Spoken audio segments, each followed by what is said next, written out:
Welcome to the new podcast, episode number 128. My name is Steven. I am joined, as always, by producer and co-host extraordinaire. Hello. My man, Kelly. And we also have a special guest once again, Kyle, back in the house. What's happening, Kyle? Hey. There Co-host we go. Kyle. Two co-hosts, both with the most. And you know we're going to bring it to you guys this week. Tons of shit to talk about. With fall comes the inside shit. With fall comes the brawls. I love it. We got sports. We got hockey. We got football coming up. And everything else for indoors. This is when the UFC and MMA have to showcase and highlight their main events. Because everyone's inside really enjoying now. Summer's over. Love the summer. When was this happen? When did this happen? When did this happen? I know I wore jeans for the first I wore time. jeans as well for the first time in a long time. I'm not giving it up. I've always loved that. I love that feeling of just like, you know what I mean, that holding on to your shorts forever. You know what I mean? Then eventually it shifts into just wearing shorts inside, and then eventually you're into like your pajama pants inside. Dude, don't wear pajama pants outside, dude. Just if you're one of those guys out there, just don't do it. I think it's died down because everyone had that friend that had a talk with them or something. But do you remember that period? Yeah. There was a period of time where every guy was like wearing pajama pants outside. Yeah. Not a good look. Not a good look. Women can kind of get away with it, but come on here. Come on. You know what I mean? If you're just going to the corner store, obviously that's different. But if you're going to the mall or if you're like on the bus or something, let's just put a pair of pants on. How hard is that? And How hard is that? Showers are key. What? Showers and pajama pants. Depends on the kind of pajama pants, though. Well, let's have some real talk here. Obviously, if we're talking like Lululemon pajama pants on a woman, you know what I mean? Obviously, I would not be opposed to that. But if you're talking Lululemon pants on a dude, good body shaming. they're two sides of the coin. They're two sides. Hey, maybe you're into that. Maybe you're a guy out there on the prowl, and that's your thing. You have at it. Not my suggestion, though. That would not be my suggestion. That's gray sweatpants, though. Gray sweatpants. I think is that let me know, American fans. Is that a thing down there too? Because gray sweatpants here will be forever popular. Forever popular. I remember grays, and they've just kind of changed it a little bit. The evolution of the gray sweatpants. You know, they used to be real baggy, and now you see the gray sweatpants with like the bottom cuff on them now. Yeah. And you know, I mean, even back pockets now. It's almost like the gray sweatpants has evolved into an actual pant. Not just a lounging around. You're just at a gym class sweatpant. It's a sweatpant for even going to the club. Pretty heavy duty material now. It really is. Yeah, it really is. It's fashion with Steven. I'm a very fashionistic person as well. This week on Fashion with Steven. Band shirts and jeans. Welcome to the Steven's Fashion Corner. Hell yeah. No, what this episode's going to be about, though, is the ivermectin rectum. On this episode of the new podcast, we're gonna teach you how to take ivermectin in your butt. Nah. Easy, Joe. Don't take ivermectin. Obviously, I'm joking. Totally joking. Do not take it. It's if you have parasites in you, and you take very, very small amounts. That's the problem with people. It's huge in India too. Everyone's taking ivermectin because you can't get the vaccine over there. So these people are taking, and they're getting super fucking sick. Like if you can't take too much of it, sure. If you have parasites in your body, you can take it. But that's if you have like if you're not like ringworm, if you have like tapeworm and shit, the doctor will give you a tiny, tiny bit of it. People are taking horse amounts in their bodies. It's made for farm animals here, folks. Yeah. Don't take it, guys. If you're on the fence about it because Joe Rogan took it, don't take it. I can guarantee you, I'm sure he took the minorest of amounts. He didn't go into great details. All he said is, I took it. Everyone's like, yes! Finally! I'm going to take the whole box of it. It's meant for horses. Kill this COVID. Exactly. And myself. I saw a news article saying that people were like full, like this ER was just full of people that were overdosing on this shit. Yeah. And there was this guy who had like a broken leg just fucking waiting outside because they had to handle all these people overdosing. Yeah. You're not a doctor. Don't fucking just subscribe yourself shit. No. Just because somebody else took it. It's for parasites. It's so funny. Not viruses. Two different things. Do not take it if you're out there. But yeah, no, I just thought, but like, I can't blame people. It sounds so cool. Ivermectin. It sounds so cool, doesn't it? No. But for a race, but I'm just saying, for a bunch of dudes who don't want to have like any chips in them, they're gonna take something that says mech in it. It's got mech in it. Ivermectin. It's gonna. That's definitely got chips. Oh, it's in the vaccine. That's definitely got. Oh no, yeah, this you don't. Shit's been tested on horses for generations. That vaccine's poison. I'm gonna take something made for horses. Haven't you ever heard strong as a horse? Yeah. But that's the thing. I would rather, you know what I mean? People are getting mega sick. Mega sick. I'll take the vaccine and not get any of it, thank you. Well, you might get like sniffles and shit still. Yeah, exactly. But not like deathly ill from ivermectin. That's the thing too. People are like, oh, the vaccine doesn't work, you can still get sick. Yeah, there's a difference between sniffles and a respirator. Yeah, exactly. So yeah, you can still get There's sick. a big, huge difference between sniffles and on your deathbed. Yeah. Two different things. Yeah. Medically induced coma because you can't breathe properly. Or a mild cough. Sign me up. So exactly. My body, my right. And that's why I took it. And that's not politics. That's Science. not politics at all. Exactly. And that's why I feel sorry for people. I didn't want to get into a huge thing. That's why I feel really sorry for people is because they get roped into these YouTube doctors and opinions of people who aren't professionals. Yeah. These people aren't controlled by the government. They are not. Why would the government want people sick and dying? That doesn't make any sense at all. That doesn't make any sense at all. They'd be a burden on the government, or a healthy person would pay the government. They'd have a great job, they'd live a long life, and pay a lifetime of taxes. Rather than a person who's on their deathbed who has nothing because they were, from some, only, COVID really affected the poor. Yeah. Really, it didn't affect the rich. Really, it didn't affect the rich at all. It just affected the poor people, and so the government wants you to die. They want you to die underneath their assistance, and that's their whole game plan. Give me a fucking break. You ever play that game in a car where you like see some people and you say how many points they're worth if you hit them? Maybe that's what the rich are doing, like the governments are doing with exactly what they're doing. Yeah, exactly. Let's see how many points you can get. Carmageddon.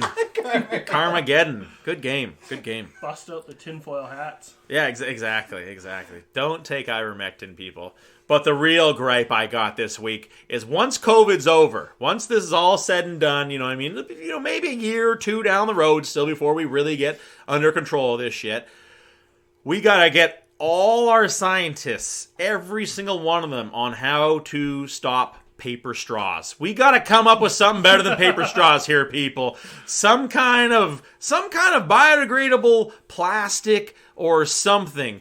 Paper straws are the bane of my fucking existence. I agree. We need to get rid of plastic straws. Are bad for the environment. They aren't going up turtles' noses all the time, but they're bad for the environment. You can recycle plastic straws. Yeah. I wonder if they can do it with bamboo. Like just fucking there we go, super quick bamboo, Kelly. Trim it there we all go. The time. It's like bamboo straws. Yeah, that's solid. I could get on a wooden straw. I could totally get on a wooden straw. But paper straws are the fucking worst. Especially, I love a Slurpee. I don't know what you call them down in the States. Slushy. There, slushies or whatever the fuck you call them. You know what I mean? Cold ass, super sugarized drink that you get at typically you typically get at a corner store. You know what I mean? Whatever the hell your state or province calls it, and wherever the hell country you're in that calls it, Slurpees is what we call them here, and I fucking love them. But they are unusable with the paper straw. As you can see, you can't see here obviously because of the show, but I've been like keeping my straw outside of the drink. It's just impenetrable to be able to resist the fucking coldness and the mushiness, and then once you get that tip of that straw wet, it just fucking closed it on itself, totally useless. Like almost like I need two. Keep one out to use for later. The worst is milkshakes. That would be that would be worse than the Slurpee. Absolutely, that would be worse than the Slurpee. There's a lot of suction that goes with milkshakes. Yeah, absolutely, way more than a Slurpee. The straw just collapses on it. And then sometimes when you have like a soft drink, you're tasting the straw too, like the actual paper of the straw. Totally are. You totally are. Absolutely. That's the cardboard one. You know, I know the cardboard ones are a bit better, but exactly that. You're 100% tasting that bitch. Yeah. What I love is how like all these places are switching over to the paper straw, except for McDonald's. They're like, "Fuck you." They're like, "Sue us." I dare you. Where we are, plastic straws are actually like illegal here. Yeah, like, exactly. They've been banned from our city. Yeah, exactly. But McDonald's is like, fuck that. Yeah, exactly. We're not. Take how much is the fine? Take us to court. Yeah. See how that goes over for you. Exactly. Some like, small municipality in Canada against one of the biggest organizations in the world. Yeah, we can't give our customers paper straws with our milkshakes. It's impossible. No, they'll collapse. That shit's triple thick, man. Exactly. We can barely get people milkshakes. Our fucking cooler's always broken. The machines can barely handle it. Yeah. So you think they're going to be able to handle paper straws? That's the thing. McDonald's has got to get on it. We got to get that McDonald's money. Some scientist in McDonald's. So the dude that turns that milkshake, rather than using milk and sugar, uses 1,000 ingredients. You know what I mean? We got to get that guy on inventing a fucking straw that'll be biodegradable. Oh, what about like made out of sugar? That's what I was. The same thought came to my mind too. Sugar plastic, sugar cane, even goodness. Sugar cane. There we go. That's a way to get people addicted. Yep, absolutely. It'd sweeten up your shit too. Toss that in with some. Hit us up. Yeah, exactly. Whoever you are, McDonald's guy, Mr. Ronald, Mr. Ronald McDonald. When you're not killing people, please give us a call. Hit us up.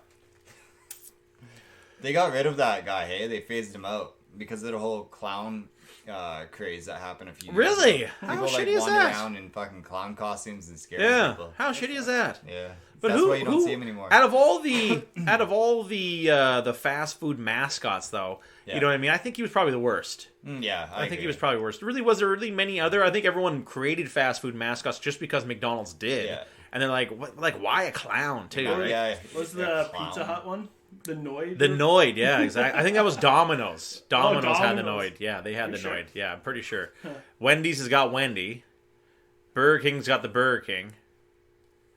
Yeah, that's really about it. What is KFC? KFC's got the Colonel. Box had that the Jack in the Box thing. I love me some Jack in the Box. That's the first thing that I do. He probably had the best mascot, Jack in the Box. The commercials are probably the best too. Yeah, the commercials are pretty cool too. I haven't seen a Jack in the Box commercial in forever. Me either. Absolutely. Well, they still around. They got sued a while ago. They killed a couple people, didn't they? What? I think there was there was a bad spot that had everyone got salmonella poisoning. Yeah, and they got sued because a few people died. I think. Gross. But I mean, Maple Leaf is still in business. Yeah, they killed some people too. All the time. I love about Jack in the Box is the variety. And I think that's probably what killed some people. Too much shit. They got too much shit, but I love it. You know, you can go and get a burger and a taco, and then they have like a special menu like late at night too. Like it's a stoner menu. I love that shit. Yeah, go to your main audience. I've never had Jack in the Box. Really? Oh man, it's super good. The burgers are really good. You know, you can get curly fries there too. That's the thing. It's just the options you can get. You get tons of different shit. Oh damn! Next time maybe we should look them up on reviewing the reviews. Maybe. Well, it's. I think we did one time, and it was just too many good reviews. There was too many. Everyone loved it, as they should. The sourdough, the sourdough bun burger. That's one of my favorite. It's like sourdough and Swiss. Super, super good. All right, they got over. Let's get Nah, good place, dude. I love it. We'll have to. Next time we go to the States, we'll have to go, man. People start thinking we're sponsored. Sponsor us. I wish. I know. We'll talk about it for another 15 minutes if you. The whole fucking show. Every show, another 15 minutes. Just do the Jack in the Box segment. Yeah. No more MMA. Just Jack in the Box. We got nothing to talk about but Jack in the Box. Man, I had the best curly fry. Right as the opening part of the show is, we got so much sports to talk about. Actually, fuck it. We're just talking about Jack in the Box. A new menu. A new menu. We'd have a new burger. Now we're talking. Let's turn into something here. I bet they have plastic straws. Wouldn't doubt it. Oh, man. We are talking nonsense here on the show, as we do best. But without further ado, let's get to some MMA news. Biggest announcement of the week is Vitor Belfort will have to find a new opponent with Oscar De La Hoya testing positive for COVID-19. He's even hospitalized. It's not just a little bit of COVID, it is the nasty COVID, and he is in the hospital, will not be able to fight, and who is stepping in to take his place is none other than former two-time weight class champ, Evander Holyfield. Just when I thought we could get a win. Just I know, they're like, nah, we don't want MMA getting one over that Anderson Silva guy. Hell no.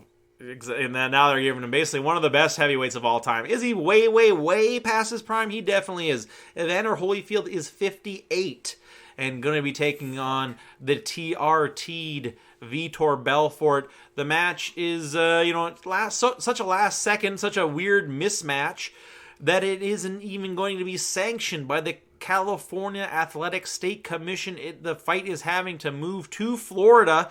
Triller having to move the whole card to Florida just because of the main event.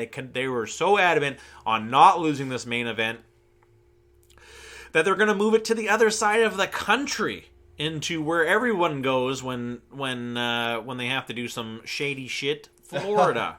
You know what was weird is remember when John Jones was testing positive for pico amounts? Yeah. Do you remember that time? And the fight got moved from Vegas to California. Do you remember that? Yeah. You know what I mean? And now here they're not going to sanction a 58-year-old dude who got his ear chewed off to fight a MMA, a juiced-up MMA star.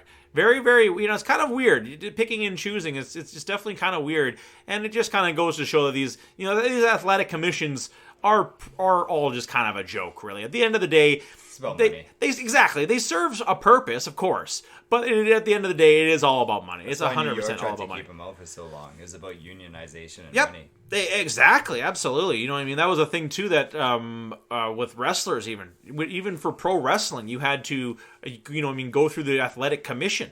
That's why they changed it from wrestling to a entertainment. So they actually wouldn't have to do that, and that saved them millions of dollars. So they didn't have to go through the athletic commission. And then there was no one governing it as well. They'd just be their own government of it as well. Do you think this is a bigger fight or a smaller fight? I think it's a way bigger fight. Yeah, I think it's a way bigger fight because I think I think Oscar De La Hoya was actually I don't know how. Like, remember I said when they announced the card, how high was he to have signed that? Just the weight difference. Yeah, Vitor looked like a fucking gorilla last picture I seen, man. Oh yeah, like he's huge. And there's no training of Oscar De La Hoya. Looks old as hell. Yeah, he looks old as hell.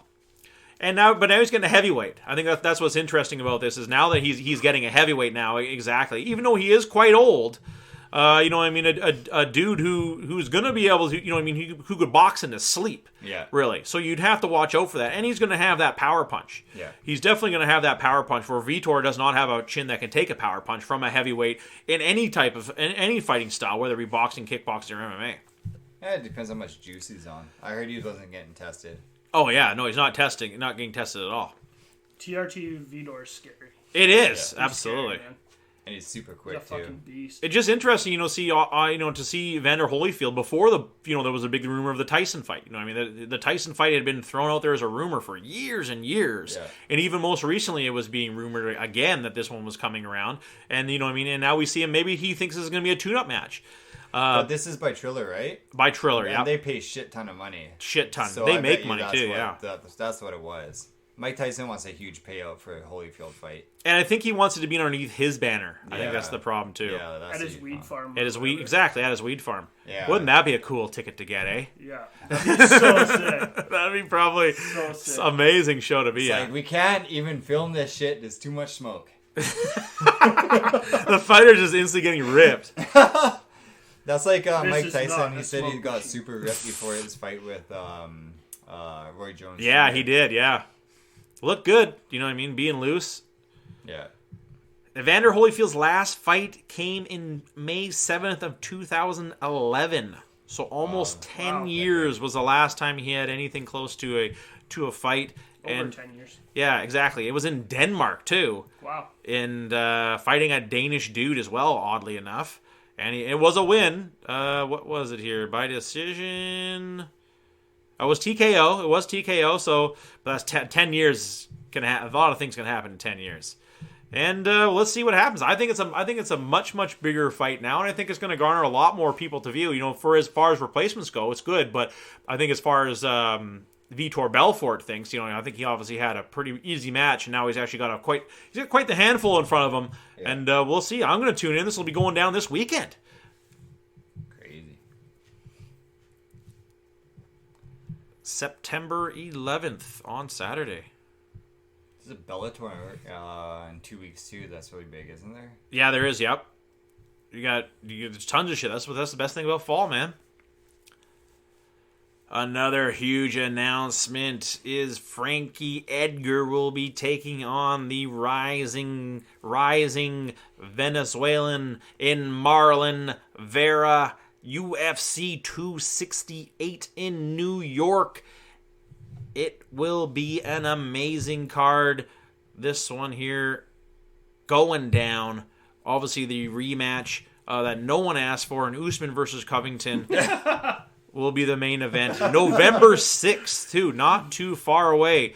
But this card is stacked beyond stacked. I feel like I'm a minority where I actually like this fight. Like, I like the first fight. I think if Kobe didn't break his jaw... Well, if Usman didn't break Kobe's jaw, it would have went a little bit differently. But I still see Usman winning. But I just think it's like the most competitive fight for Usman right now out of the division. Well, you can't bet against him. Yeah, exactly. Yeah, no way do I think Kobe's gonna win it. I just think that he has best chance of pulling out like a couple of rounds, maybe.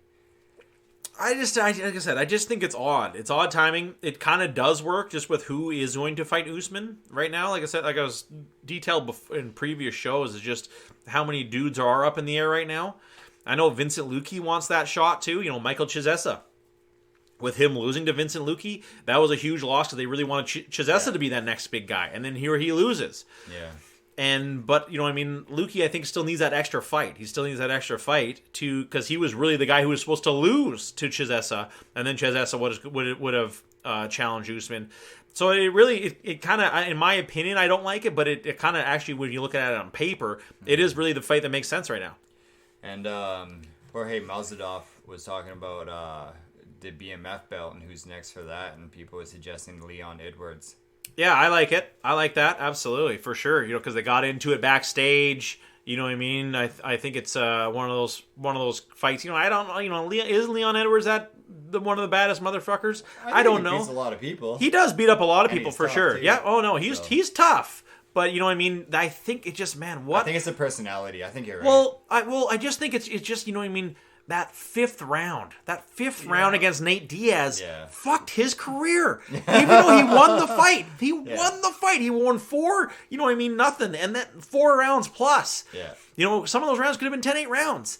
But then to almost lose it in the end, in that 5th round, you know what I mean? Talk about, and then to go on to win the fight, but people are still talking, what if? What if that was 10 rounds, you'd be dead. If that was 6 rounds, you would have been dead. Yeah, all that shit, you know what I mean?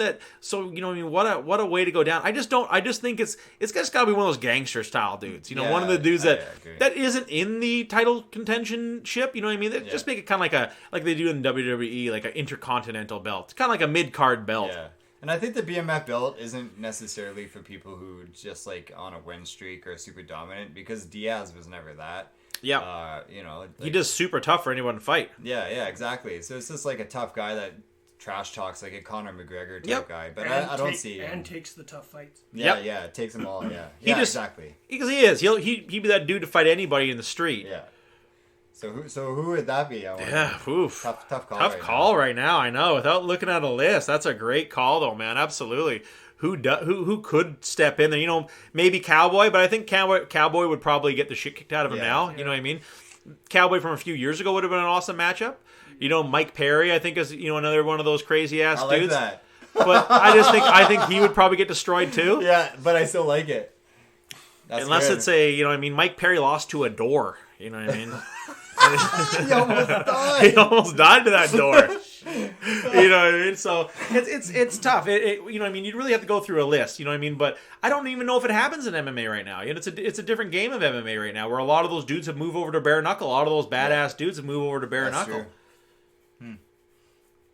Yeah, I don't know. I want to see it though. Yeah, me too. Another fight, but I know, be the for same the belt. people. For the belt, absolutely. Can't be it for the same. Yeah, exactly. You know what I mean? I know that their first one was ended by stoppage. You know what I mean? And it could have kept on going. So, it leaves it open. But exactly, I'm with you, Kelly. I would like to see somebody else. Yeah.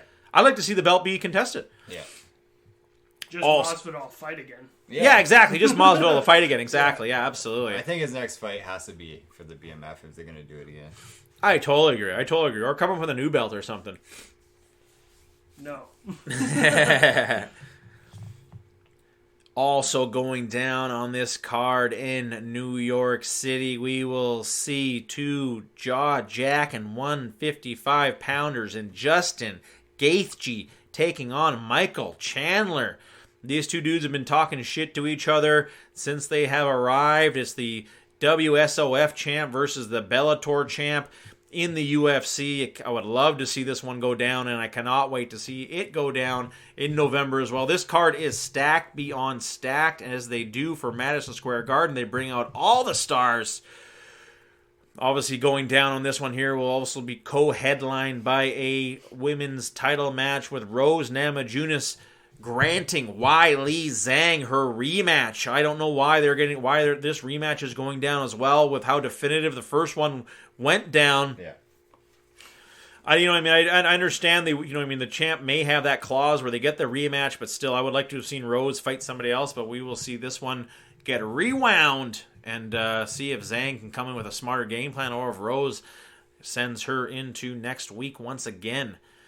Sean Strickland will also be taking his winning streak against Luke Rockhold, welcoming Luke Rockhold back to the UFC and to 185. Jermaine D. Radim, former women's champ, will have a super tough test in Irene Aldana. Edmund Shabizin, looking to get back in his winning ways, taking on Nasruddin Imarov. And Shane Burgos taking on Billy Quarantino, also on the undercard. Two tough dudes. This is a BMF dude, and Bobby Green taking on Al Iaquinta. Two super tough dudes. That's a good fight. Bobby Green just cannot get the win though. That's on the undercard? That's on the undercard. Holy yeah, exactly. Fuck. This is stacked. Super stacked. And we will see the man who defeated Israel Adesanya in kickboxing, Alejandro Pereira, making his UFC debut against Andres Michelides. This guy he's 3-1 in MMA, losing his first MMA fight to rear naked choke in jungle fights. Don't really know anything about this dude, fighting out of Brazil. All we really do know about him is that he knocked out Israel Adesanya, and the UFC would love to see them tangle again. But it's kind of a weird thing, that they bring this dude in to hopefully fight Israel, but it's just like, that's going to be 5 years away. At least. No, I give him 2 cans and fight for the belt. Then fight for the belt. But it's just so weird. Like I said, and even if it's 2 years, that's at least 2 years. You know what I mean? 2 fights. You know what I mean? Maybe a year if he gets quick knockouts and you get some ball rolling. Still though, he's not undefeated. He's 3-1. Yeah, a lot of people lose their first That's fight. true. That is true, especially Brazilians. That's a Brazilian thing to lose your first fight. And maybe, getting that out of the way will give him the edge over Israel. Even though Israel did lose, but that was still at 205. He hasn't lost at 185. Interesting, though. Interesting that they're bringing that guy in. How long ago was that fight? I can't remember, to tell you the truth. Barely a few years ago. Yeah, definitely a few years ago. I think it was like, I want to say 2012 is what I want to say. That's forever ago. It really is. Two completely different fighters at this point. Oh, totally. Absolutely. Or I bet you Israel probably takes him down or something just to fuck with him. Yeah. 100%. I think he stands with him. Just to prove a point, too. That's what he exactly. usually does. put on a show. Nonetheless, UFC 268 will be the card of the year, and cannot be missed. And we're seeing another Kamaru Usman fight, as this headliner of these mega cards, and I think it works. And I think it, after obviously his huge knockout win, now he's the guy. Now he really is the guy, especially over Jorge. To knock out Jorge as bad as he did. Now he's the guy, and now he gets his rematch against the trash talking guy. That's the main reason why they're bringing him in. They want to have some trash talk. They want to have some build up. They want to have that. They want to have that fall brawl build up, and they got it with the trash talking Colby Covington against the super tough Iron Man of Kamaru Usman. Yay!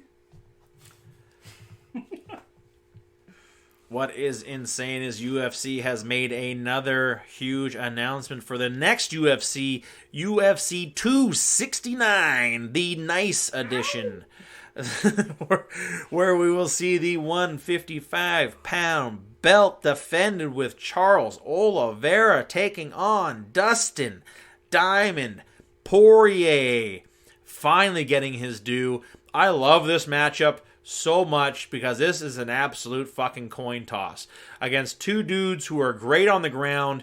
Obviously, Oliveira is a lot better, but still, Poirier can hold his own. But two dudes who like to stand and trade and bang too, and I think they will. And I think it's going to be anybody's game. They both have that great boxing style where they're going to sit there and trade hooks, and someone's going to end up standing and someone's going to end up falling. And if it does go to the ground, obviously the edge would be to Do Bronx, just because of how great his grappling was and how much he manhandled the last few dudes he's fought against. Tony Ferguson, Kimbo Slice. They dug him up and you wrestle him. Tony Ferguson fight. I think could be a long night for Poirier, but I think Poirier is obviously going to be ready for that. Coming from one of the best gyms with the toughest dudes, they have a great wrestler in his camp in Mateusz Gamrot, the Polish fighter who had his last big UFC win, and he's actually close friends as well with Dustin Poirier, fighting at a ATT in Florida. There, that Matt Brown is going to Mike Thomas Brown is going to be coming out with a great game plan for him to stay off his back, because I think that's obviously Oliveira is going to not want to stand and trade and take it to the ground. Where really he can just manhandle the shit out of him and go for the choke. Great matchup. How that rest of that card will stack up. We'll see that one go down December 11th. I think Poirier's going to win, so put your money on Oliveira. Either way, it's a coin toss, and I couldn't be more excited. I haven't been this excited for a 155-pound title fight in a very long time. Since Conor McGregor versus Khabib was really the last time I was really this excited. Khabib, I think, for Justin Gaethje was pretty good too, but this is a huge one. With two new dudes, I think that's what I really like about it. Two new guys going at it for the belt, and they're both so deserving of this limelight and for the spotlight of this one. Who do you think takes it, Kyle? I'm gonna go with Dustin. Whoa, Dustin! I know it's tough. It's tough to bet against him, man. It's so tough. Too hard. I would love to see the betting on. But has he just been fighting McGregor, training for McGregor for too long? Maybe, yeah, for sure. Has he just been training for a dude who's kind of washed up in MMA, and he's just been training boxing for so long that maybe he just I don't know. Who knows? He can beat the grappler. Exactly. You bring up a great point where he's, for the last so long, he's been just fighting stand-up dudes. Obviously he did fight Khabib, quite a while back, but that's forever ago now, really. And he did so well. Exactly. He lost. Exactly. He did kind of ring his bell a little bit there. I think out of any dude, I don't know if, yeah. Really there's not a lot of tail on the tape. Justin Gaethje and then Dustin Poirier were literally the last dudes in, such a long time before Conor McGregor to take on Khabib. Did he look a little bit better? I think he did. He had that deep guillotine, and he kind of knocked him loopy a little bit there too. I think he caught him off guard a little bit with his punching power. You see that video where Poirier, I think, was training with Khabib, and he knocks him down and rocks him in training, and then he puts up his hands and he's like, "And new." Awesome. I haven't seen. That's hilarious. And then Khabib, he was on the ground. He goes, "No." But you do bring up a great point, Kyle, with that. Exactly. Has he been, because he's been training for so long, with, for just, because you don't have to train your ground game for Conor McGregor. You know what I mean?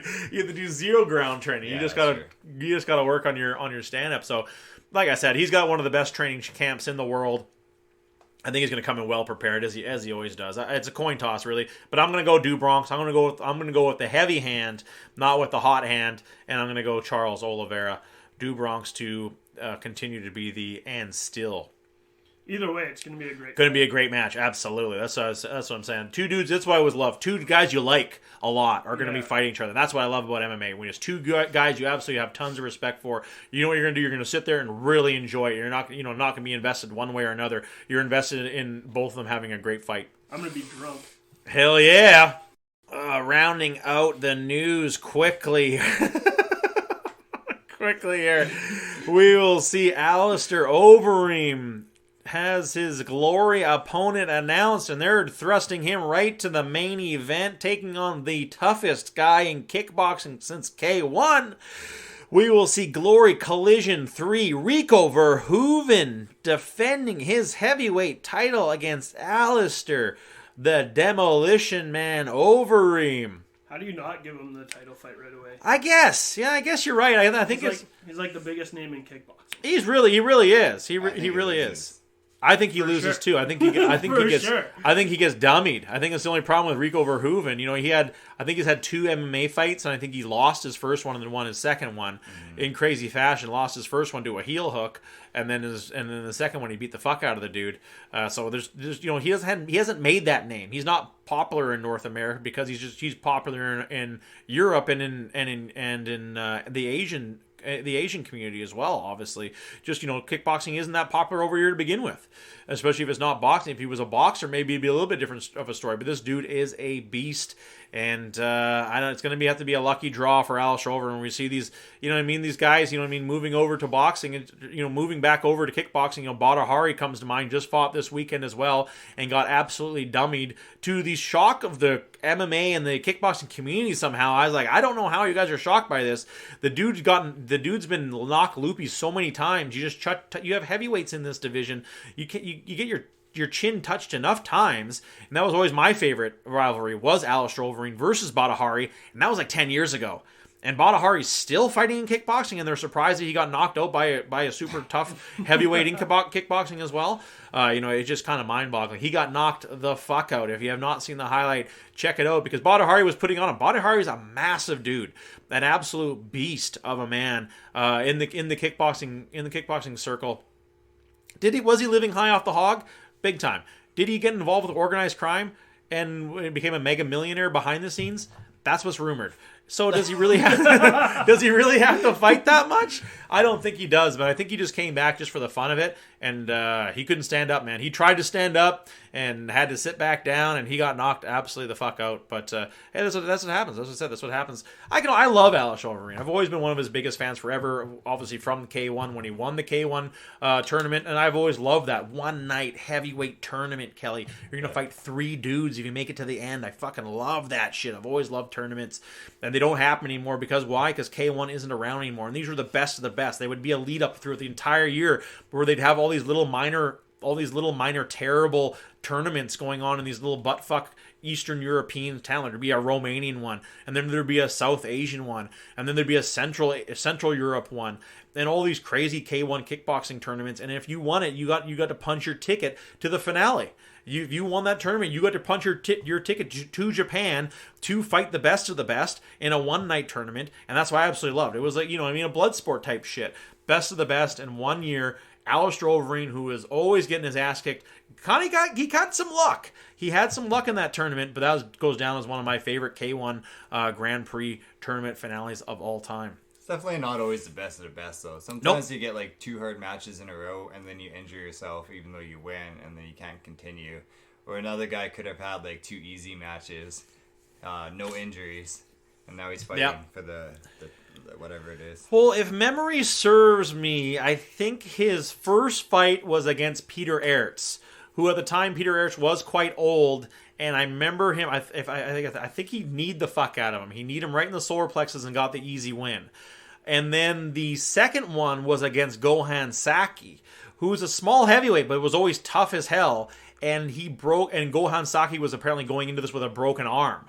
So he went into the fight with a broken arm. Alex Roman kicks him in the arm right away, and he loses. And I'm pretty sure the final was his rematch against Badr Hari, and he ends up beating Badr Hari quickly by knockout. I could be mistaken. I cannot remember how the whole tournament went down, but I know that he did have he had an easy run. But hey, you got to be lucky to be good, and good to be lucky. And he didn't get there by accident.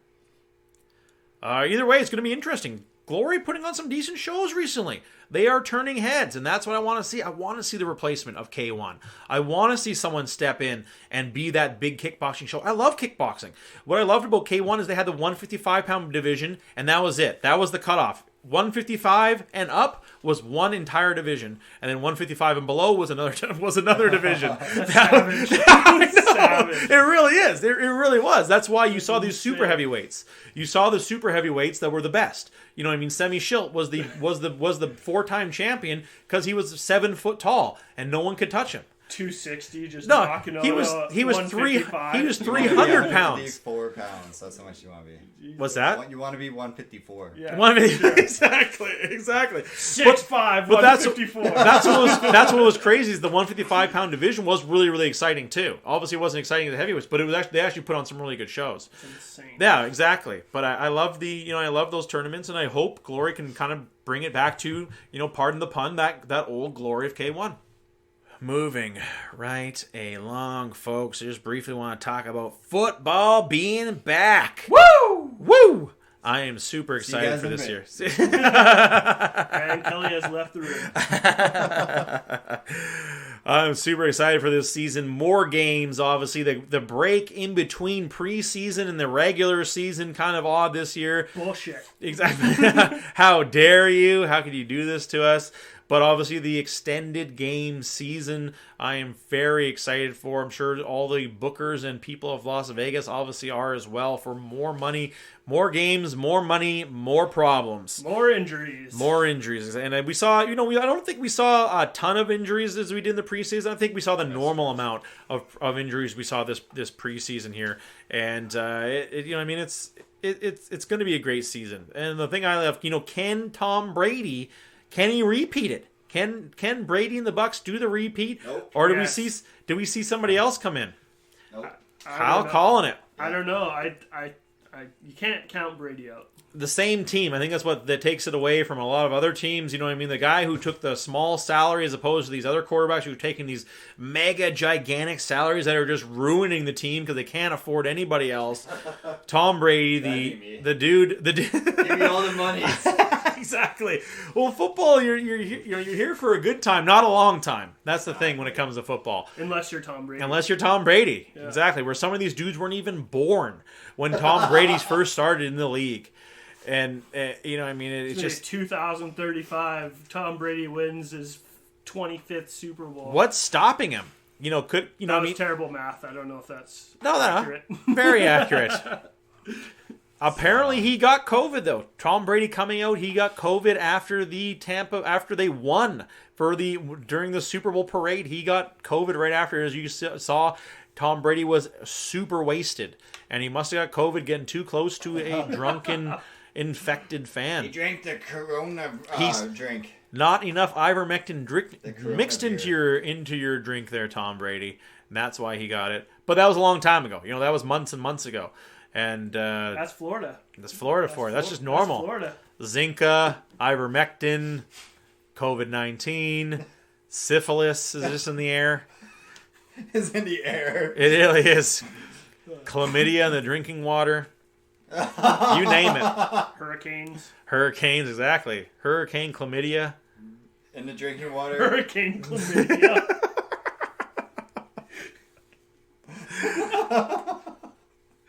They just invented a new natural disaster. They did. Yeah. And where else would it come up from Florida? There's alligators everywhere. Fucking gators. They have Sharknado, Alligator NATO. Alligator NATO. Would be much more realistic. In Florida, the Alligator NATO. Exactly. Totally that would work. That would tornado totally work. Ate my dog. And gave me syphilis. The alligators have gonorrhea. Jesus. That's kind of like the pandas, or not the koalas in Australia. Oh, they get syphilis or That's something? super sad. Yeah, they all have like syphilis or something. Weird. Somebody banged a koala. No, it's like actually super serious. Oh, really? Yeah, Shitty. I think they said like something like 75% of Holy koalas shit. have fucking chlamydia or whatever it is. Crazy. I'm pretty sure it's chlamydia. Vaccinate the koalas, man. With ivermectin. I love it. Obviously, my Steelers are going to have a rough go. Being voted by ESPN is going to be the worst team in the league. Obviously, with all the exits of their offensive line, I think they're going to do a lot better than projected. I think Big Ben's gonna die. He could. He's gonna die. He could. Losing your center and 2 guards. You know what I mean? It's going to be a tough season for him. But another dude who took less money to build a team around him. I think, their defense, they had, Bud Dupree also exiting. It's going to be a tough season for him, but I don't think they're going to be the worst team in the league. I think that will obviously be designated for the Jacksonville Jaguars. That's my vote for the worst team in the league. Best team in the league? Broncos. Just kidding. Fuck. I think there's a few things up in the air. I think the Packers have a good chance to be the best team in the league, but I think it's obviously going to be hard to beat the Chiefs. I think we're going to see a rematch in the Super Bowl. I think Really? it's going to be Chiefs Buccaneers again. Yep, I could see that. And I see Tom Brady winning. And But- I hate Tom Brady. But did the offensive line woes of the Chiefs, is that going to play effect to to them throughout the entire season? Only time will tell with that. Well, they did. They got rid of all their offensive line. Yeah. And then they brought in a bunch of huge guys, man. And I think probably because Mahomes was running for his fucking life during the entire Super Bowl. So we'll see. We'll see how that goes. That's what I love about it. That's what I love about football, especially if you play fantasy football. It's the first game is everything's up in the air. You don't know what the fuck is going to happen. Yeah. You have no clue. The Browns could go undefeated. One injury could ruin your whole season. Yep. Exactly, absolutely. And a breakout player. That's what I love about football. You can get that breakout player who has the monster stats and comes out of absolutely nowhere. That's what I love about football. It's just like that. That's what I love about MMA. Just the freak athletes. You get these dudes who are just the best of the best, the toughest in their entire state. If not their entire region of the country, that they live in. These dudes who are just the absolute freak athletes that their heart ticks on a different time. They're just absolute. Yeah, exactly. Exactly. DK Metcalf is one of those dudes. Aaron Donald, another one of those dudes. Just these dudes who would you would want to have in the army type thing. They would be in the army if it was 100 years ago. No, they wouldn't. Too smart. Exactly. Super excited for this season to go down. This will be the last show before the opening season of the NFL. Let's break it down. Back by popular demand. Reviewing the reviews. Gonna go to one hell of a buttfuck state in Wyoming. Who knows what goes on there, guys? You guys, anybody? Wyoming? Sheep fucking. I would hope so, if that. Sorry, Wyoming, we love you. Even their college football team sucks. Most places if they have if all their thing is college football, they're pretty good. Like Alabama. Yeah. Florida. Yeah. Well, Florida's got a lot of teams, but Wyoming is really known for nothing. Sorry, Wyoming. I'm sure it's a beautiful place, but they got to be known for something. I think farming and being known for nothing. I'm looking it up. Look it up. Like I said, I don't think they're known for anything. There's a pic. I love this picture. This dude taking a picture of his sick whip. He's got it looks like he's got like a 2001 Mercedes. It's a Mercedes, man. I'm just kidding. I don't know what the hell that is. It looks like a Nissan Altima with stock steel rims. Good picture, buddy. Good picture. And then there's a super rusted van in the back. Look how rusted that van is in the background. How did you even get that rusted? That's hilarious. Nice picture though. The background looks amazing. Dude, they got Yellowstone National Park. Oh, there you go. Sorry, Wyoming. That'll do. That's about it. That's Old Faithful. At the park. Yeah. You're known for a geyser. You do you, Wyoming. I just don't. I just feel sorry for the people living there. They just don't really get to experience an actual city. Jackson Hole. Or dentistry. So ever since I got a concussion, I get light sensitive. Oh, So I'm shit. throwing some shit. Oh, Kelly making us all feel bad because he looks so cool now. My eyes are stinging, man. Oh, shit. My eyes are stinging. Fucking Blade. I got Blade in the house. I'm supposed to see a neurologist. Oh, shit. Boom. That's not funny. Way to kill the mood. Oh, okay. I just get light sensitive and shit. At least there's something you can wear glasses to help it. Yeah, exactly. We're going for this one here. We are going to, because I don't know any cities in Wyoming, we're going to Cheyenne, Wyoming. For this one here, 3.5 stars out of 1,482 reviews. You know what? That's how you know in one of their major cities, it only has 1,500 reviews for McDonald's. That's how you know it's not a very populated place. And there's a lot of good reviews. That's all you also. People are easily pleased. Cheyenne only has... Is it Cheyenne? Yeah. It only has a population of 65,000. Wow. What Holy the- shit. And it's the most populated city. Oh my god. That makes Saskatchewan jealous. That makes Saskatchewan look like an actual Dude, place. there's 65,000 people in our neighborhood. Holy shit. Some of these buildings. That's not even our city. Like, there's 1 million people in our city. No, there's like 2 million. Holy shit. Crazy. That's rad. Yeah. Okay, all right. There's probably like no lineups at the McDonald's. They all know each other. There's Hey- only hey, one Sam. McDonald's. Yeah. No, there's three. There's three. Oh, my bad. Sorry, Wyoming. This person, I love this name, is King of the Trill. And they had their picture is like Hank Hill like with a gun. Oh, Like shit. looking like with his collar popped. Send him a friend ad. Friend request. 4 reviews, 1 star a month ago, very recently. Worst McDonald's ever. Constantly take drive-through orders out of order, and they take forever. Take drive-through orders out of order. What?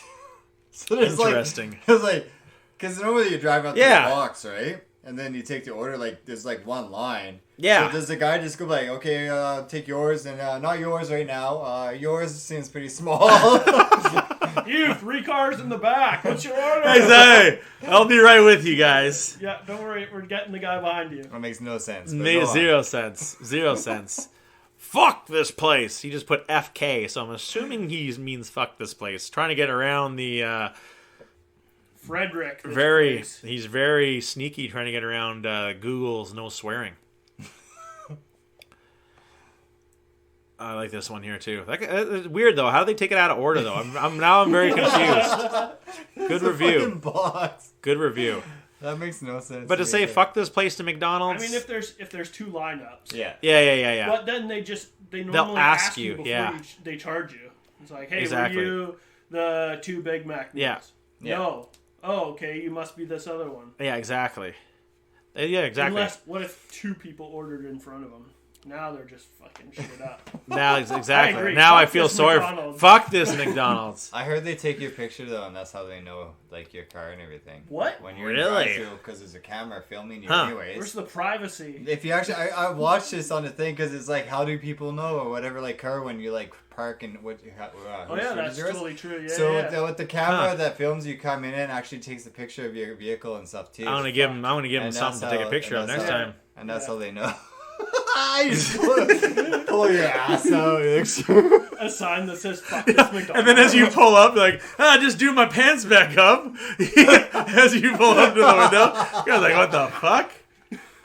It was this Sir, have you ever heard of manscaping? That's the hairiest butthole I've ever seen in my life. They give you the guy gives you free food and like winks at you. It's on the house. Wing. Moving right along here. Too late. NR, 2 reviews, 1 photo, 1 star, 3 months ago. they first forgot our sandwiches, and they only gave us our fries and drinks. Then we went back through, and they gave us 2 old hot and spicy sandwiches. And the fries were old and no salt. Wow. What? This person needs you got to learn how to structure your sentence here, man. All right. So I don't like it, you know what I mean? It's kind of weird unless they were getting chicken, you know, and people referring to a burger as a sandwich. Like, I think in my opinion, I would refer to their chicken burger as a chicken sandwich. I don't know though. What do you guys think? Is the McChicken a chicken sandwich or a chicken burger? It depends on which chicken sandwich. Ah, yes. Because if you get like, I don't even remember what it's called. Never mind. Fuck it. Never mind. I lost my train of thought there. No, but if you get maybe the grilled chicken as opposed to the crispy chicken, I could see the grilled chicken as just being a sandwich. Yeah, but the crispy chicken, I think, could be a burger. 100%. The crispy chicken could be a burger. So that's a whole episode onto itself. Yeah. The science of that. So, but I don't like back to Jack in the Box. Is it breaded? Yeah, exactly. Breaded, exactly. It's now a burger. Exactly. If it's not, then it's a sandwich. And they got 2 old hot and spicy sandwiches. So I was saying, are we talking chicken here? Are we talking chicken? Because it definitely isn't a burger they're talking about. Yeah. And the fries were old and had no salt. I would have mentioned that, you know. But I always do this on the show. I've done this show tons of times, especially with reviewing the reviews. And when that fucking person hands you that bag and it just has 2 fries in it, you can tell by weight. You can tell by weight. If it doesn't have two burgers and 2 fries, as opposed to 2 fries, that bag is going to be awfully light. You don't leave the window until you check the bag. At least done a peek. Yeah. At least done a little peek. Who the fuck cares behind you? Yeah. And then have to go back through the drive-thru again. No wonder your fries are cold. Yeah, because you were an idiot.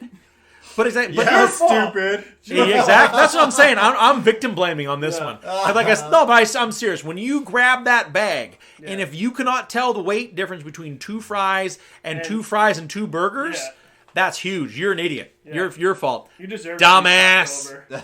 Yeah, exactly. You deserve nasty fries and 2 hot and spicy. McDonald's just posts fuck our customers. You know what? McDonald's, I know you're all there listening, and we got to bring back the big extra. Every time I go get every time I go to order the McDouble, I like the McDouble. I like the McDouble. Yeah. It's cheap, 2 super patties, cheap. 1 slice of cheese. That's all you need, and it's the same price as a cheeseburger. But I find myself, not every time, but I will ask for a big extra instead of the McDouble. I'll take a big extra, and they're like, I'm like, damn it, you the McDouble. I wonder if on those screens, if you could just make it those quarter pounders. Yeah. You just make it plain and then add the mayonnaise. Yeah. What else was on it? Like onion, lettuce and tomato. I wonder if you could just do that. That's a great idea, Kelly. Why don't you just get the quarter pounder then? Yeah. Huh. It's different. No, I get the quarter pounder all the time. Quarter pounder is my burger. I like the BLT, the quarter pounder. Oh, okay. That's what they used when they made the big extra. They used the quarter pounder patty and the bun. Huh. So it's just the ingredients that's different. I'll get like a McDouble, a McDouble on the side is what I'll get. I'll get a quarter pounder with a McDouble on the side, or just sometimes I just feel like a good old fashioned cheeseburger, even though it is the same price. I'll feel like just a cheeseburger on the side. Love me some cheeseburgers. Lame. I love that. I love this one. I love this review here. MC57 reviews 5 stars 4 months ago. Very well organized. Very quick drive-through. Food is freshly made. Very nice staff. As to positive attitude. Very nice staffed. As to positive attitude. You said the food's freshly made. No, it's not. You, sir, are a fucking moron. This person thing. Probably eats slugs and mushrooms and drinks pond water. And when they pull up to this McDonald's, it was like a 5-star Michelin restaurant to them. Yeah. Y'all take my nickels? That's like is Gordon Ramsay back there? It's freshly my made. My compliments to the chef. It's freshly put together. It's not even freshly cooked. I know. Freshly put together on freshly assembled. There you go. Freshly assembled food. That's what you get. Same with Subway. This person obviously freshly assembled. is obviously so redneck, or or they have been hit in the head, or they work there. Their taste buds have been fried off by all the McDonald's. Maybe they're actually, you know what I mean, they got the vaccine, and that's what the vaccine does. Just makes you leave 5-star reviews at McDonald's. Yeah. It all makes sense now. 5G, 5 stars. Yeah. All big corporations. Exactly. Yeah, he just goes around. Yeah, he just goes around reviewing all of these. Exactly. Now you're talking. This is the 6th one today. Exactly.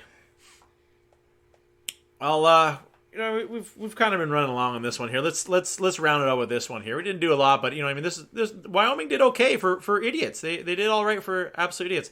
Oh man, this person taking a picture of the person serving their food. Like, how awkward is that? That's fucked up. I know. Like, they're at the drive-through window and the guy's handing the food and they take a picture of him. Like, what the fuck is wrong with you?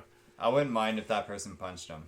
I know. Like, if they called what the the cops, fuck? I'd be like, I didn't see that. You know that, like, at the all. viral videos where people throw their milkshakes back at the Yeah. drive-through workers? Yeah. I would have been okay if the drive-through worker threw a milkshake at him. Yeah. 100%. Here's something to take a Clean picture that of. shit up, bitch. What, are you going to fire me from McDonald's? Guess what? I'll go to Wendy's. Yeah. Oh, it's so hard to find a minimum wage job. Oh, man. Oh.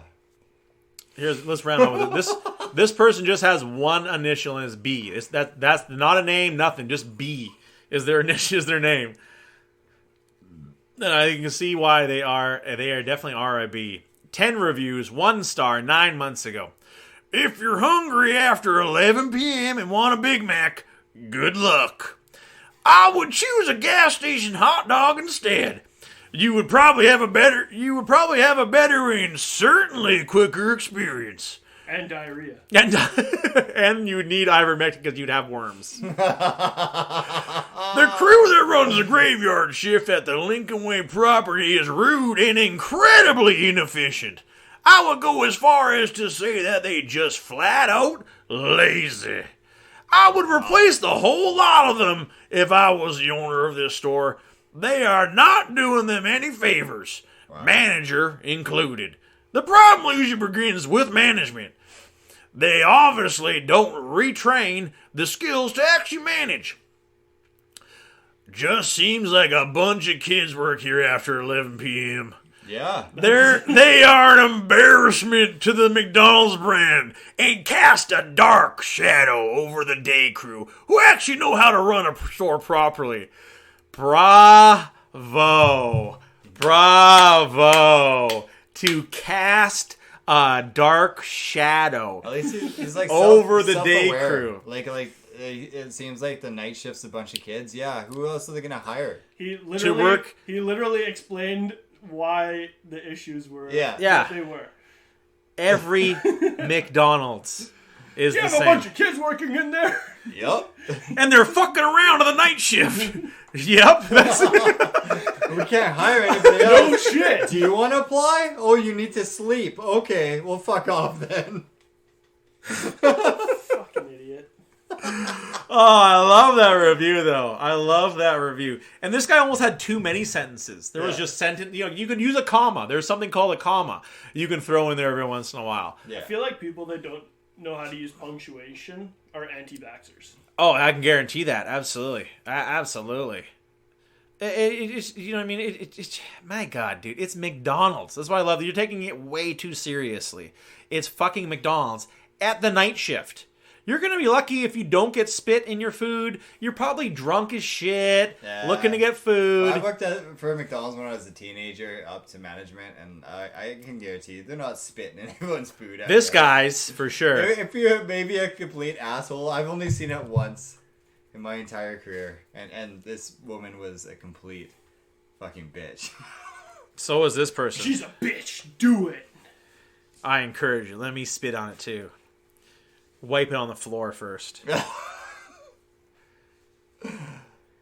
No, interesting take with the casting a shadow, though. Casting a shadow, like, that's how bad they are. Like, and this guy goes so often to day and night to McDonald's that the day crew is night and day better than the night crew.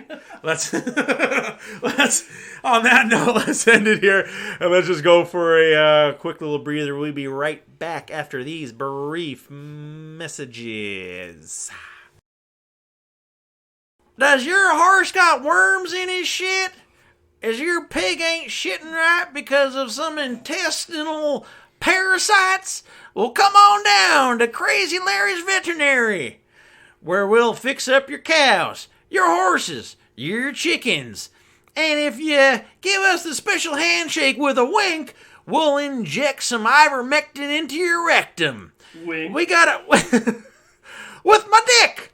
We got a special on ivermectin. Come on down and just with your I hate Biden flags and we'll get you fixed right up. You'll, of course, have to sign a waiver that if you die from ivermectin, you can't come back and sue us because this shit ain't going to work for you. But people keep coming. I've never had so many people ask for ivermectin. Thanks, Joe Rogan. Disclaimer, please do not use ivermectin for curing COVID. So come on down to Crazy Larry's Veterinary off I-95. Just look for the big ivermectin sign. If you are going to be stupid enough to take ivermectin, make sure you mix it with tons of water. You got to dilute that with some high-quality H2O. And to add a little razzle-dazzle, squirt in some of that Mio stuff into it. Mio and ivermectin. It'll really get that COVID. Shine UV light into it. Didn't that president say that? I know, that was we hilarious. can get the UV light into your body. Light? We're working on that? Are we working on that? Something we can do? Get light in the body? Wasn't it like a huge thing? It was a press conference. No, but maybe a couple of years ago, there was like people who would like go outside like butt naked and then like point their asshole at the sun or whatever. Oh my god! They thought it was like they were like absorbing like the sunlight Totally. into their ass or something. Wow! What better way? It was so Science. fucked up. What a better way to absorb Like a it! bunch of famous people were doing this. Wow! Huh? I gotta try this out. Now that's something I can get on board with. I do it every morning. This is good shit. We should just go straight into the pod. Tan in your butthole. That's a place that does not see the day of light. You better fucking... You'd have to put some SPF on that thing, man. Oh yeah. That would burn your butthole. SPF 69. Hey, yeah! I like it. Alright. Let's get back to it here. Welcome back, folks. Hope you enjoyed our commercials and go grab yourself a cold, tall glass of water in the house. You know I'm talking motherfucking tap water. Let's talk some motherfucking video games.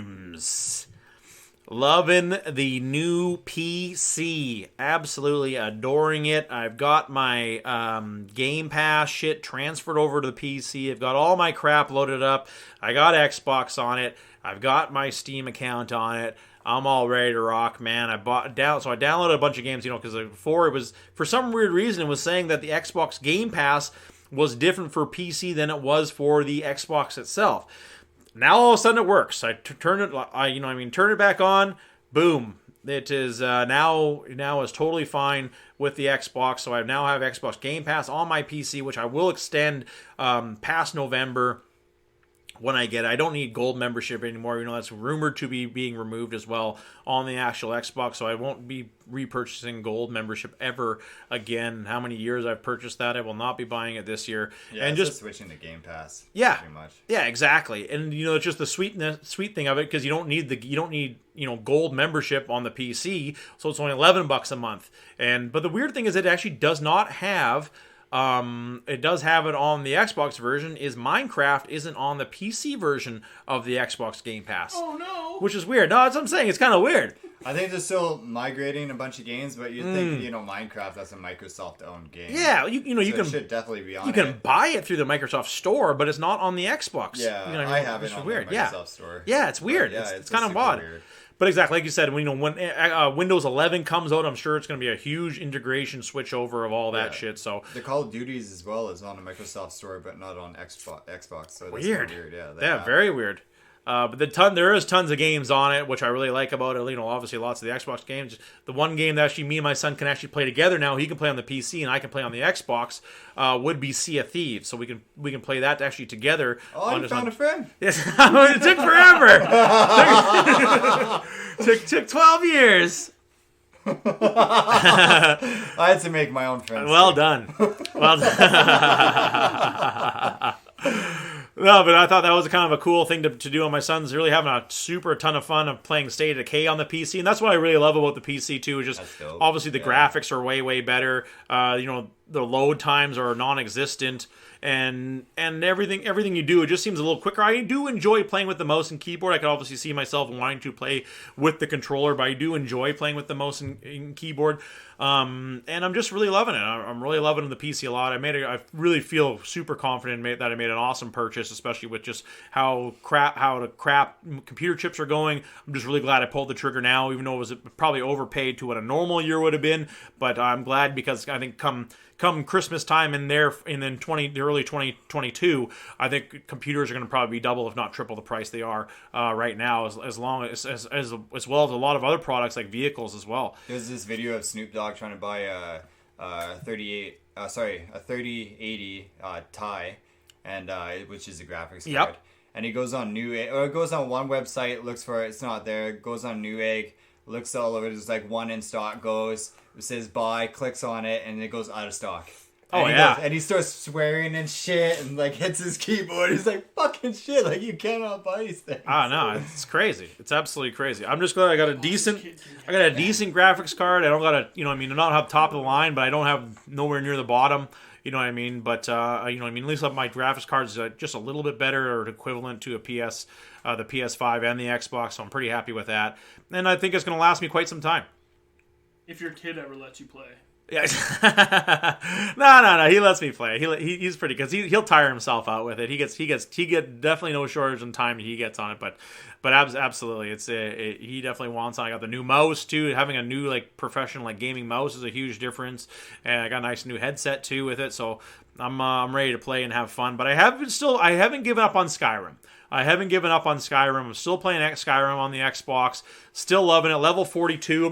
I'm just roaming around, just going to every place I have not discovered yet, and just going in, killing everything inside, finding some cool gear or finding some random mission inside, and then moving about my business. Just a fucking nomad, moving around, just having an absolute fucking blast in the game, treasure hunting, grabbing the odd mission, completing it, and just roaming around the world of Skyrim, fighting giants and fucking giant spiders and bandits and the likes, and just really, really still enjoying it a lot.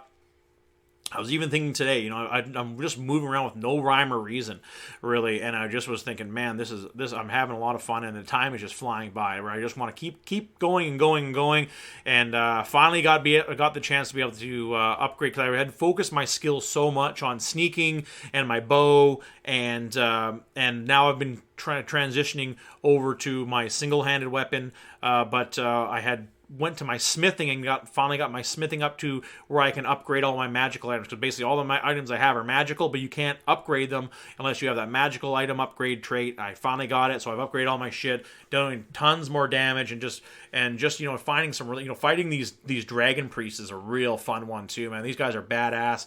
They'll always give you a mask, which is really cool, and then they'll give you something else. And they're usually at a spot where you can learn some more thunes, and more shouts with them as well. So finding those dudes is a lot of fun too. And just really loving it. I'm just really loving the challenge of that I still get from it. I'm not steamrolling these places. I can go into a place and I could have a hard time where I gotta use multiple potions at multiple times, and I'm getting I went in at the wrong time and got gang rushed by a bunch of dudes, and my guy's not made for that. He's made in to sneak in, slit a bunch of throats, and then downtown a dude with my bow and arrow. I'm not made to take on 4 guys at once, all in close combat. So I'm really having a lot of fun with that. Good game. And I don't even have Daedric gear yet, so I don't have any Daedric gear yet, or I'm just getting into Ebony gear, and just having fun with the game, and just doing little things, odds and ends here and there. But the game I finally pulled the trigger on, it was a game that Kelly brought up weeks and weeks ago here, Northgard, the real-time strategy game on the PC, playing as Vikings, having a lot of fun with that game. What a real different RTS. And I think that's the reason why it's so popular. I wanted to go with Iron Harvest, and I'm glad I didn't because it's free on Xbox Game Pass for the PC as well. I'm so glad I didn't get it. On PC as well? On PC, yeah, on Xbox Game Pass. I'm gonna grab it. It's on Xbox Game Pass, yeah, exactly. I didn't know as well, but I'm gonna play Northgard for a little while longer, then I'll download it. And I'm glad I didn't because the Iron Harvest reviews on Steam are actually terrible. This actually did not get good reviews, but Northgard has the highest reviews you can find on Steam, and I'm really glad I got it. And it's difficult. That's what I really like about it. It's a challenge. Yeah. It is a real fucking challenge. It's not as simple as building up your army, going out and fighting the other dude. It is just so fun with you got to scout out these places first. You got to scout out these places, and then you gotta basically take over these places with your food, and then you can build on these places. But it's such a balancing act. That's what I love about it. It's just that crazy balancing act of people, food, and wood. Tell me about it. I know, exactly. Yeah. Tell me about it. That's how you make more people. People, food, and then wood. You gotta eat something after all that wood. But it's just the fighting the different enemies you fight. I did a skirmish for the first time. I went away from the storyline. I did a skirmish and just all the different. We'll break it down more down the road when I'll play more of it. Just the different clans you can pick too. That's the one thing I don't like about it is there is a lot of downloadable content. Like you can buy a new clan for like $5 and shit like that. It seems like they kind of fucked you on that. I think a little bit. Where there's like 10 other clans you can buy as add-ons, all at $5 a piece. You know what I mean? So I kind of figured that was a little bit of a cash grab, a little bit of a microtransaction type thing. The game's only $30 though, so I'll give them the benefit of the doubt, and I do really enjoy it. But man, oh man, it is tough because if you don't get in, if you don't get the right start, you're fucked. You've really fucked over your place, and you might as well start over because everyone's gonna start getting mad because they're all starving. Or if you don't have enough wood come the wintertime, and that's what I really love about it. When winter comes, all bets are off. You better have your wood. You better have it, because you burn more food, you burn more wood, and your troops aren't as effective in the wintertime as well. And then you can have blizzards, different occurrences happen, like all of a sudden you could be attacked by some like ghosts. You know what I mean? And then everyone's scared. Everyone's super pissed off because of the ghosts. You also have happiness with your people. It's a huge fucking game. And I really, really adore it. But at the skirmish I played as the bear clan, which was a lot of fun. Your special troop is this massive-ass bear, which, projectile attacks hardly hurt him. And he just beats the fuck out of everything. But I got fucked over so hard. I was doing so good. I was getting into a good battle with the yellow guys. And then the green guys came in. So it was like fighting like two battles at once, and then all of a sudden get like attacked by these like undead guys, and so I was getting like triple teamed at one point. Lost all my troops, rebuilt all my troops, and going to attack. And the yellow guys had this huge army waiting for me. They built up this huge army to counterattack me, and they absolutely fucked me hard. Triple teamed, dude. That's a lot of work. I know. But like I said, I got totally wiped out, but they couldn't really attack me because the defense towers I find are really, really helpful. They really hold their ground, and adversely they actually are hard to attack too. The defense towers are really good. So I had a really fun strategic game where I was also worrying. I had to worry about money because then all of a sudden now money was something I never had to worry about. Where I was so focused on food and wood and people. And then all of a sudden I'm like, oh fuck, I need money. So then I was gearing up to get money, and then you constantly have this struggle of expanding but not expanding too fast. It's so well put together. I cannot say enough good things about it. If you're kind of tired of the standard old school RTS, give this a shot. It's $30 on Steam. It's totally different than it's a lot like an RTS, but totally different. Mixed in, it's like basically all our RTSs mixed in together. I really, really enjoy it just for how difficult it is. There's been a handful of times now where I started a game so badly I had to restart it. There's no way I was going to recover from this. I had to restart because my people got sick, and then they all started dying, and then that's it's basically game over. One game I also bought that was on sale, and I'm very excited to play. It's a game from 2016 called Grim Dawn. I really wanted the new Diablo 2. I really wanted it badly. But if you go to Blizzard, that's another platform I downloaded and loaded up all my shit. If you go to Blizzard, that game is $50. Battle.net. Yeah, I know. Battle.net. The game is $50 for Diablo 2 redone. $50, Kelly. That's a fucking that's just ridiculous. I think with today's microtransactions and all this other shit, that it's kind of normal now. But I bet yours goes on sale for like $25 in like 3 months. That's what I'm saying. $30. Yeah. I was more than willing to pay $30 for it. But $50, give me a break. And then they want you to get like the upgraded version for $70. $70 for a game that's over 10 years old. Just because it's redone. Give me a break. I paid $80 for Mass Effect. That's different though. But that's 3 games. That's 3 games, exactly. And you get all the DLCs and shit. Exactly. That's all on Game Pass too, Mass Effect. Yep. On EA Access, yep. Thought about playing it, but I'm like, it's kind of old now. Like the graphics. That's not and stuff. the remastered. No, not the remastered That's one, no. like Xbox 360 shit. Yeah. Grim Dawn, though, really, really good. It's a real good take on the Diablo. You know, it has nothing to do with Blizzard or anything like that. It has a really good take on it.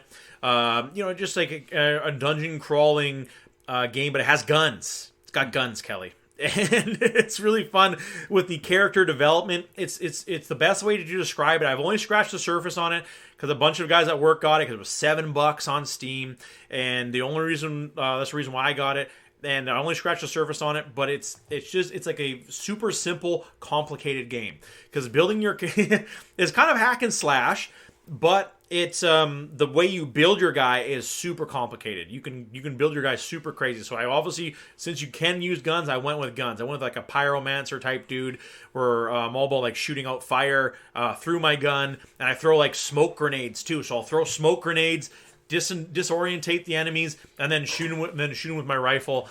And really, really fun. I fought 2 bosses. The boss fights are really in depth, and I can see that you're fighting bosses all the time, which I really love. And I love how the way they made the bosses and the difficulty of the bosses, I really, really enjoyed. Like the second boss I fought was so fucking hard, man. It was super fucking hard. But luckily enough, I had upgraded my smoke grenades or my flashbangs to do damage and to do DOT. So they do damage over time, and it's just like, you know what I mean? Without that, I was just constantly running away from this dude. So I'd run away, throw a flashbang, because he was surrounded by zombies. That's what the whole thing's about, zombies. So it's got that Diablo feel where it's really gruesome and shit like that. Check it out. I'll talk more about the game. Like I said, I've only scratched the surface on it. Fun, super fun game though for a hack and slash, for a character development. You can go tons of different, and they have tons of expansions too. And I think there's like 6 different characters you can choose from. Each one's cool. You can kind of like a ninja dude, or you can have like a shaman dude, and just, you know, obviously a standard warrior or a mage. And then I got like a shooty guy. Loving it. But the game we gotta talk about, and I'll lead into Kelly's segment of Apex. Kelly and I playing Apex Legends together on the PC. We had our ups and we had our downs, but man, I hear what you're saying though. The important thing is that we were playing together and we didn't have any dicks, and we had actually some laughs. Yeah. You know, I mean, we actually had a few good games. We had that one good game where we were lasting a very long time until we got wiped out in the end there. I think we got 4th on that one, so we really played and had a lot of fun with that one. And I'm still learning the game basically again. I haven't played it since the beginning, and I'm really learning the game again. And it was just that game was a lot of fun, and I'm really enjoying the Apex. You know, I think Lifeline and Bangalore are like kind of like my 2 characters that I choose, just because so no one chooses Lifeline. I'll pick her just to help out with healing and shit like that, and obviously dropping that care package is pretty sweet. And then Bangalore just with all of her smoke grenade, which I shot Kelly with it by accident one time. I was I'm not using the buttons yet. I'm not using the buttons yet. 4 is for shields. Take that.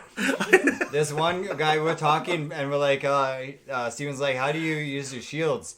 And I'm like, I think it's up on the D-pad. And he's like, no, I'm using the keyboard and mouse. I'm like, I actually have no idea how to use the keyboard and mouse. And the guy that's with us is like 4. And, I think his name was like Dogwater. Dogwater, yeah, Dogwater. And then, so I was like, thanks, man. And we just like ended up following him. Like, yeah, he was pretty good too. Yeah, he was pretty good too. It's pretty funny though. But I think we definitely got backdoored there. We got double teamed on that end there. We were fighting one group because it kind of like the circle was getting smaller, and we got into a firefight, and then a group 2 guys came in behind us and just really fucked us hard. Yeah. No, it was fun though. Yeah, Like it was you a lot said, of fun. like- Yep. Like if you don't care about dying, then Yep. it becomes a fun game. It's just too many toxic people in the community. I usually mute them right away if they start talking shit, or I'll just like start talking about how they're crying about video games. Whatever I think will get them more upset. Well, I think he was even that one guy. You know what I mean? We were right there with them, Yeah. and he gets dropped, and we're right there, Yeah. and we drop the other two guys right after we he killed dies, the and he team. quits. And he quits He as quit we're dropping instantly. the other team. We would have been right. We were right there. Yeah. It's like, what the hell? What a bitch. I know exactly. We could have revived him in 2 seconds. Yeah. We were right fucking there. But Yeah, I don't his know. He legs must have had couldn't a hissy fit and a half. Yeah, Rage just about being quit. dropped. Two rage quit. Exactly. Yeah. Exactly. Couldn't handle losing. Yeah, so we played a few games of the Battle Royale. Usually I save the Battle Royale for when we play because I like to play the arenas as well. Played quite a few games of arena. I slipped back out of gold back to silver because I've got so many like shitty teams in a row. But it's not a big deal. I don't really care. But the thing about like arenas, what I like is like you can you choose. Everybody starts out with weak guns, and you kind of learn like how to use the weaker guns just by like having to select what's what, like either Mozambique or like you got that R9 or whatever it's called, Yeah. that quick one. It's things like that. You get the cheap guns. You get to learn how to use those the first round. Some people aren't good with those at all. Some people are really good with them. Then the second round's like you got mid-tier guns like the R99 and like the Havoc and stuff like that. You know, you can use those guns. So you kind of get used to like just buying which guns you want and like and just kind of like how to use every single gun so you can get comfortable. So like that's one thing I like about it. So then the first round you can kind of like see the playing style as well. So sometimes when you're in a group on Battle Royale, you drop and you get killed right away by another team, but maybe it's just because they got the jump on you or whatever it was. It's just like a fluke that they actually killed you guys. With this one, you get to recover that. Like if you go the wrong way the first time and you're playing, I'm just gonna rush them. They don't look that good. Then you die. You're like, okay, well, I'm gonna have to reset up how I play against this team. And the next round, you can actually like kill them. You know what I mean? So you kind of get that revenge. But there's a lot of games where I played like so back and forth that it goes to sudden death. Those are like 25-minute games. Wow. Yeah, because usually I think it's like 5 minutes per round, and then you can go like I think 9 rounds total, something like that. But it's supposed to be like first to 3. Oh, I gotcha. Cool. Yeah, but if your one team has 2 and one has 3, they give you like a tiebreaker type of deal and stuff like that. If you're Oh, nice. close. So that's why it can go so high, right? But You like match point. yeah, so I think it's just like a really good way to learn the guns, learn different like playing styles and stuff like that. And it's like it's more immediate too. Like your team dies and then you like start your next round right away instead of like waiting in the lobby. But Battle Royale is nice because you get the whole map too. You get to explore more. You work your way through a bunch of teams in a tournament style, which is fun too, instead of just playing one other team. So there's good things to dip both like game modes, but like when I play with you, I usually know you like to play Battle Royale, so I save all the arenas for when we're not playing. No, I wouldn't be opposed to playing arena. It's like I think that's exactly what I need. Is I'm still learning the buttons and learning the guns. Yeah, it's a perfect place to learn. Exactly. I think I'm starting to get it, but I'm still with the Battle Royale. Yeah. You don't want to be, you walk around for a little while and then you come into contact with someone and then you're learning your guns then. Yeah. That's not the best, not the best for me sometimes, Another thing too is like arenas, you're playing more close combat, so your team's closer together. So if you're healing and stuff like that, you're like right there. Right? Nice. Where in Battle Royale, sometimes one of your teammates are just like fucking in a whole nother city looting. Yeah, I'd totally give it a shot, man. Totally give it a We should shot. play that tonight. Absolutely. Yeah, let's do it. Yeah, I'm kind of jealous of you though because you probably don't have to adjust your Apex settings at all, but I have to put all my shit on low just to run at 60 frames per second. I'm not sure what the settings are on right now. It's probably like in the middle. I don't think it's not going to be at the highest, but I do really enjoy the graphics as opposed to the Xbox. That's for sure. You know what I mean? That's going for same for every game. Yeah. Obviously, the PC just got better graphics than those, and I don't even have a great monitor that I'm playing on that it's just like a normal TV basically that I'm playing on that it looks good on. Yeah. But I couldn't imagine what it looks like on a actual PC monitor that's made for HD and you know what I mean, that's 1080p or whatever the fuck it is nowadays. 4K. Yeah, 4K exactly. So yeah, I got Game Pass as well on my PC. The game that I actually downloaded and played was Command and Conquer. I saw that. I was like, oh shit! I haven't played it in like forever, like since I was like I don't know how old, like super young. The graphics are obviously updated, but it's still like look old. It's like it's like updated from pixel art basically. But yeah, like totally like retro. Nice. Got me nostalgic about it. Just like playing all the missions and all the units and everything.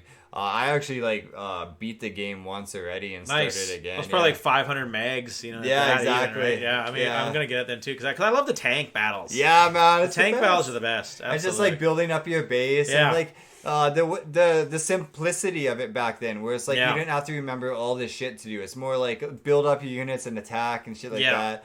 But it's still strategic. Like you can still lose. I lost a few. I actually had to go on easy on a couple matches. I bet. But it's easy to learn and it's like super fun. But I played that. I played my second way through now. And then I'm playing also, I played the other one, what's it called? Red Alert for a little bit. Oh, sweet. Yeah. I actually prefer the original more, I think. Yeah. I'm playing Red Alert. I played like I think 4 levels right now. Each level is pretty big. I mean, the first one is usually like just establishing how to move your characters and stuff like that. Yeah. Second level, like building a base. Third level is usually like a mission. And then fourth is like building a base again. But yeah, I used to love doing that shit. And I still do, man. It's like I got lost in it where I was like playing for like hours. And that's hilarious. It's just like so much fun. That's hilarious. I don't have to get it too. I wanted it. I think it's on. Steam. I think it's multiplayer too. I think it is. Yeah. I wanted it on Steam, but like you said, like I saw Game Pass, and it's like they have like so much fucking content. Well, on even PC. Age of Empires is like $10 on Steam, but it's free. Yeah. It's like one of the main things is Microsoft. Yeah, and I think that's where Microsoft is gonna end up getting Steam. Like absolutely in the long game, if they don't have a Game Pass of their own, because I know I they pay have $100. EA What I mean? Play. $12 a month. You know what I mean? Yeah. You know what I mean? Like it's like that's gonna be like $150 a year. You know, but you would definitely download more than 15 games within that time. For sure. And the new Halo's coming out. Yeah, new Halo, new Forza, Horizon 5 is coming out on it as well. Yep. For free. Exactly. So it's like, well, I mean, it's not for free. It's for the but still, the $11 that's a $80. month. That's $80 right there. Yeah. It's pretty much free. Yeah. I kind of want to get into Sea of Thieves. That's what I'm saying. That's why I kind of want to get into Sea of Thieves. I downloaded it. Gotta be honest, but I just never launched it. It's fun if you get a hold of it. Just play with your kid, man. I will then, and then I'll be like loving it, drinking too much and puking. Stop pushing Sea of Maybe Thieves on us. someday. Maybe someday. No, because it's the only that's the only thing about the game is you need a team. It's With the worst playing game by ever. playing by yourself, it's the worst game ever. But if you have a team, it can be fun as hell. The thing about me is I like have a short attention span usually, play unless Quake. it's like I guess Command and Conquer. We shall play Quake. Yeah, that's the big thing on Game Pass right now is Quake. But I like quick games. Yeah, like Quake is nice. Yeah. I like quick games where it's like 5 minutes or whatever. That's like true. you're just doing. Sea of Thieves can be time consuming with a bunch of people. That's where And that's it sucks. that's the main That's why reason I hate. all like Quiet. MMOs. That's why I hate playing with other people because like some of these people they just want to go and go and go and Yeah. like collect all these items and then picking on it's like dude do like 3 missions at once and then collect them or 1 mission at once and collect it in because you know you have like 10 things you're just asking for someone to attack you and steal all your shit. Yeah, for sure. Love it though. What about you, Kyle? You getting into games this week, man? I'm still taking a break from Mass Effect. Yep. Because I played it way too many times. I think next time I play though, I'm gonna do a female character. Okay. Femshep, as they call it. Apparently, it's like like most people actually play with the female because apparently it's pretty sick. Really? Yeah. Well, it Apparently, opens up a like, bunch of different dialogue things. Exactly. Yeah. It's like a whole different voice Yeah. actor, and apparently like it changes the whole story type thing. Well, that's pretty cool. So I might give that a shot. I'm still just taking a break though. Pretty much like the same. I've played it so many times now. It's like the same missions over and over. You know what's gonna happen. You know exactly like what missions to skip that don't really Of course. that don't really matter. but then they also do matter because everything fucking matters Of course. in that game. But so I just been playing Madden, getting Nice. ready for the football season. Woo! Woo! Football. I've played that so many times too. Now I'm like I'm like 8 seasons in. I'm 9 seasons actually. Holy shit! Wow. Anyway, all like the star players that I like that are in the league now are all retiring. You know, That's hilarious. So it's like a bunch of no-name people now. So like it's kind of boring. like just randomly generated Yeah, people. yeah, exactly. They were like drafted. Yeah, and then I'm like 600 hours into Apex. Wow. nice.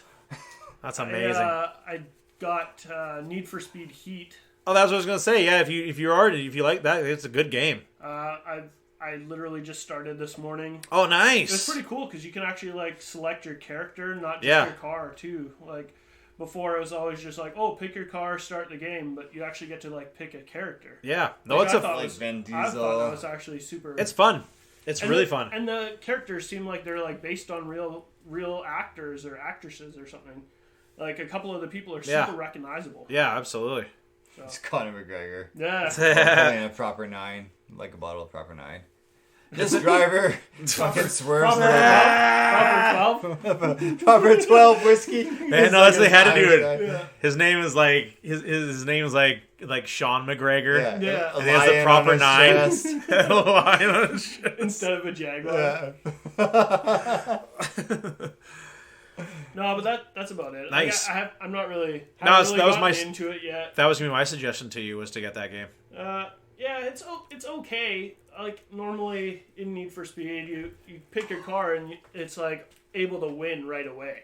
Like they make it competitive so you Yeah. can actually like win races right off the bat. Kind of keep you interested. Yeah, absolutely. This one, it's like I've been placing like 6th and then like 4th and maybe 2nd. It's you tough. Know? It is tough. They made it 'Cause so your- like they your wanted car- you to be like a diehard Yeah, driver. Your car sucks right off the bat.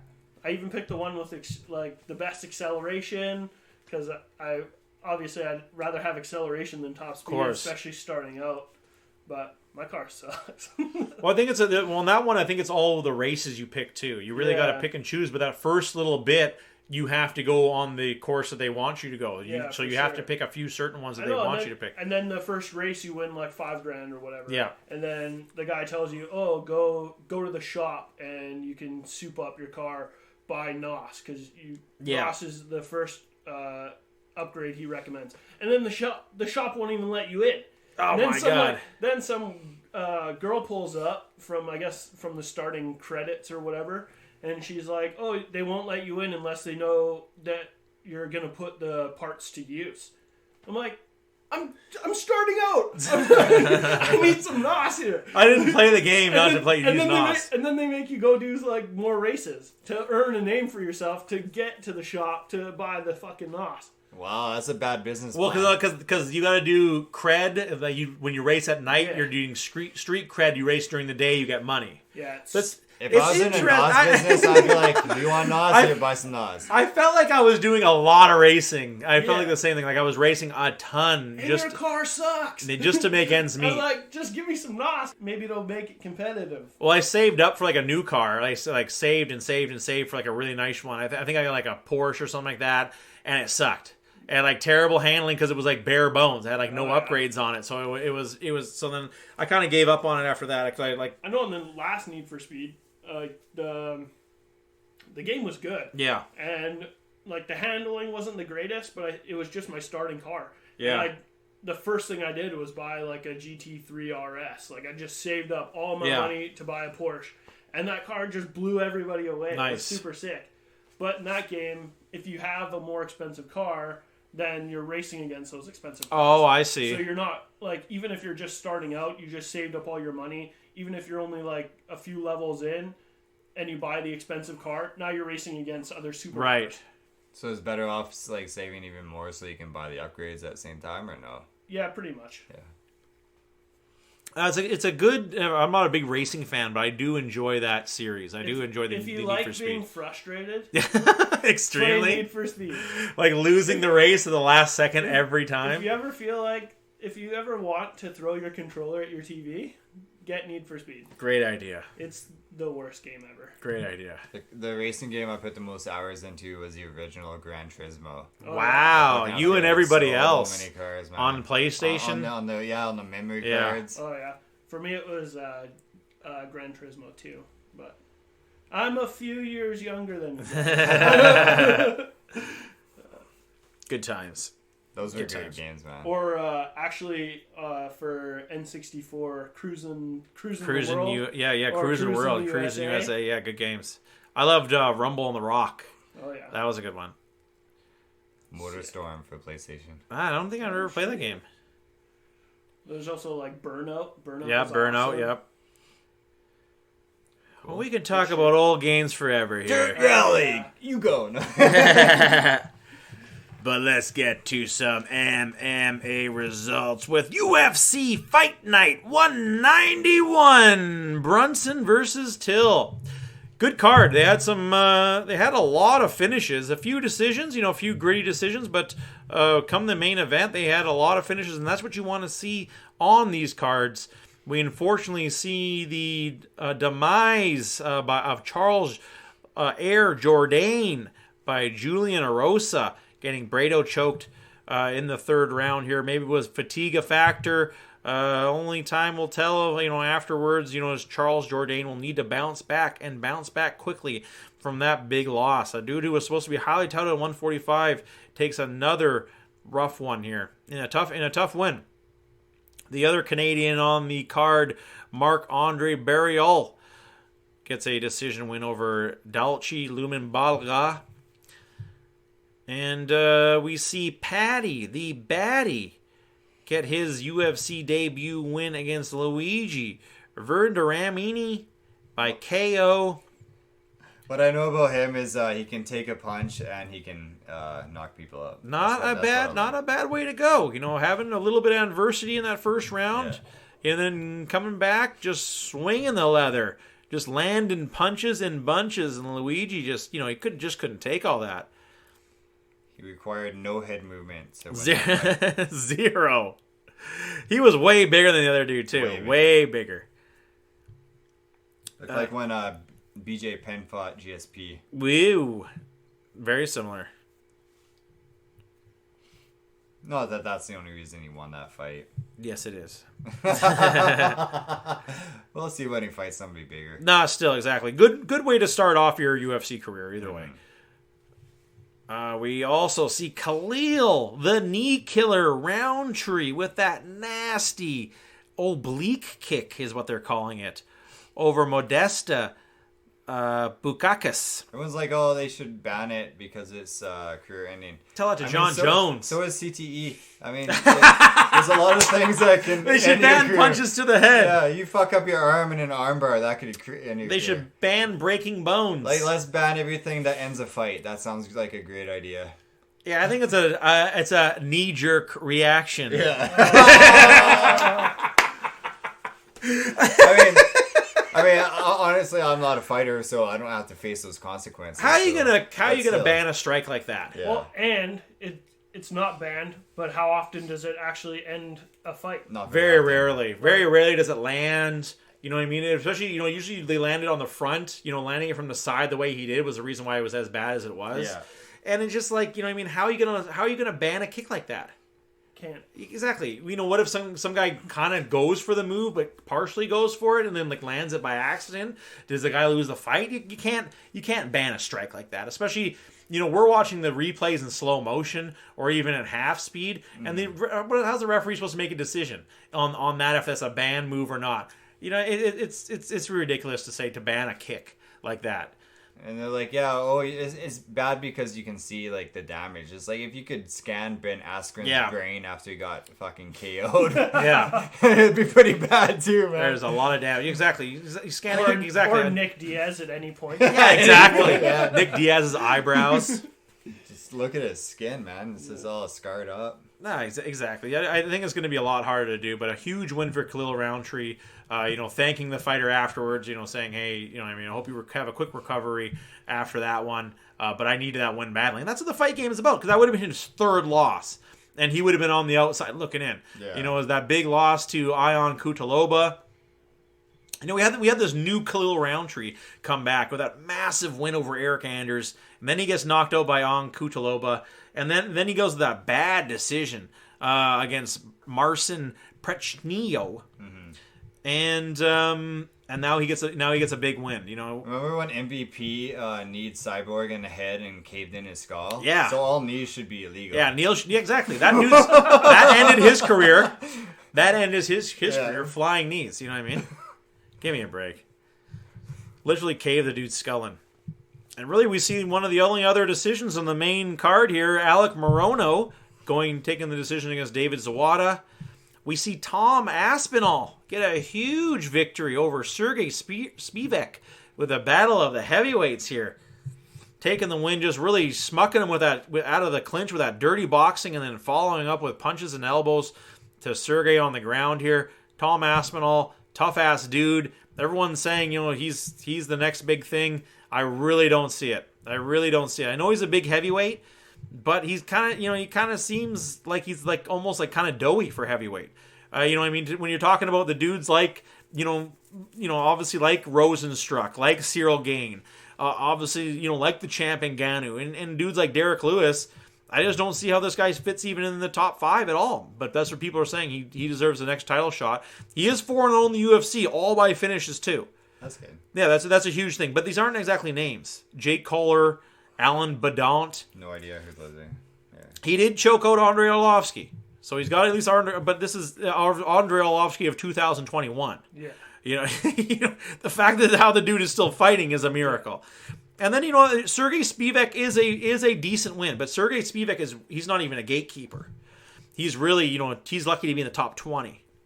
And Tom Aspinall, I think Tom Aspinall has a bright future, but when you're getting in the top 5 dudes, top 10 dudes at the heavyweight division, that's a tough division to stick around in, especially the UFC.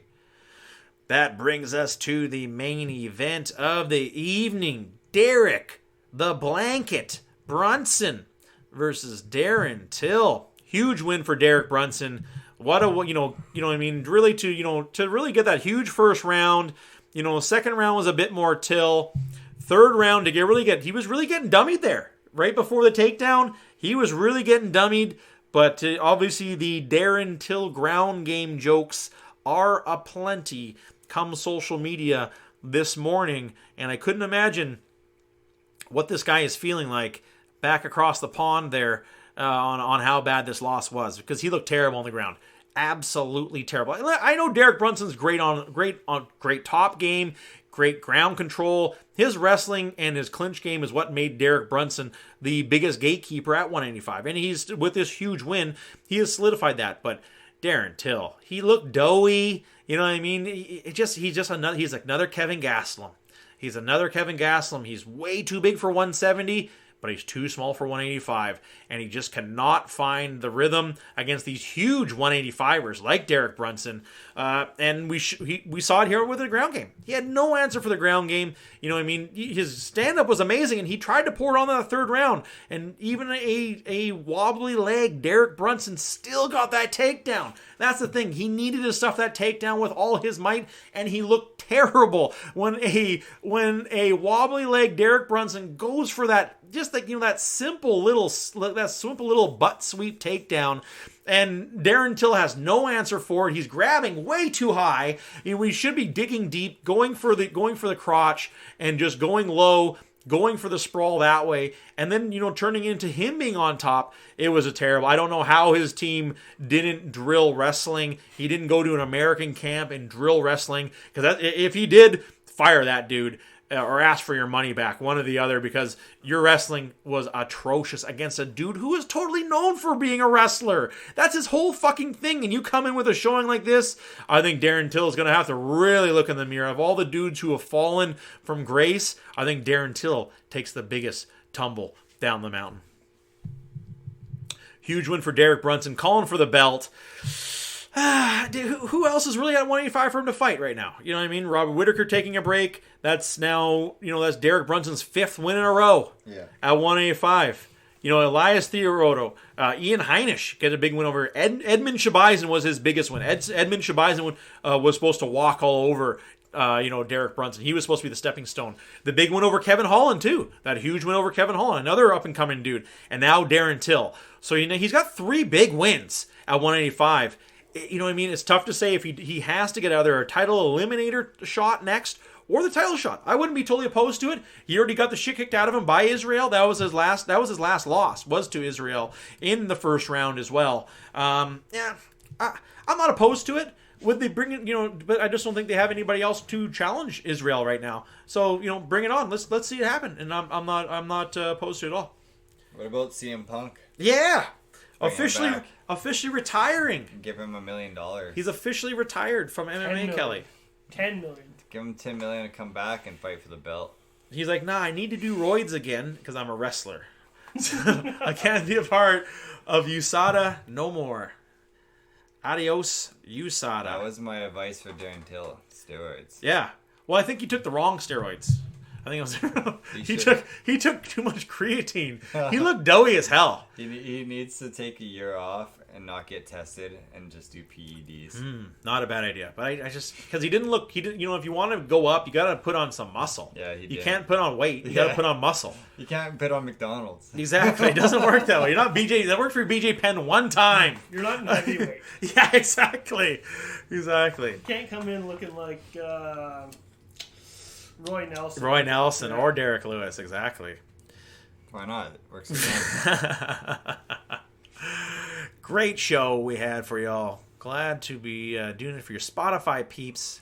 Hit us up on Spotify. Hit us up on Twitter or wherever you get your podcasts.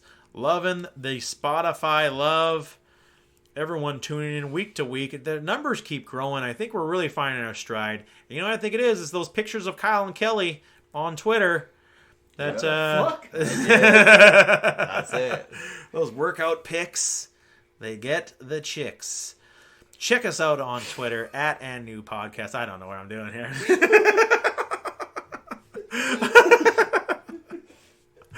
Oh boy. Loving y'all. Tuning in week to week. It means a lot to all of us here at the show. That everyone's listening and enjoying the show. Love you all week after week. But without further ado, for producer Kelly and co-host Kyle, my name is Steven, and you've been listening to the New Podcast.